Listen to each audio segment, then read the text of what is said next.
people think that this is an enforcement type campaign, and technically it is, because if you put in place the things I've just discussed, then people wanting to enforce regulations will find it much easier.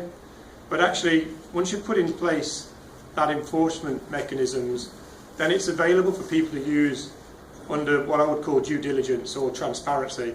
And if in the supply chain they want to ask a question about a fish and where it's been caught, then with a system in place that will grow out of what we're suggesting, then they can get the answers they need. So a supermarket can legitimately ask which vessel caught this fish, where did it catch it, watch the fish transit through the supply chain, make sure there's due diligence at handover at every port and every moment of sale, until eventually it arrives on the supermarket shelf.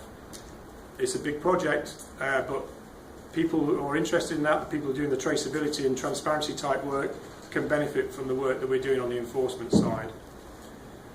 So they feed both sides. So if we can nail the policy issues down, it helps the enforcement issues. If we can prove that enforcement works, then we can help make people make decisions on the policy side. And the example being working with the US to get the port state measures ratified. Those of you who have seen recently that the Senate has decided that ratification of the port state measures for the US is a good idea, and we're now just waiting for the President to sign off on it. That's taken like 6 years of work to explain that this is a good thing for the USA. And actually it's through other things that the US is doing, good work by the Coast Guard, work with the memorandums of understanding with Europe, Japan, Canada, China, etc., that are showing that actually to put something in place like the Port State Measures Agreement is no bad thing.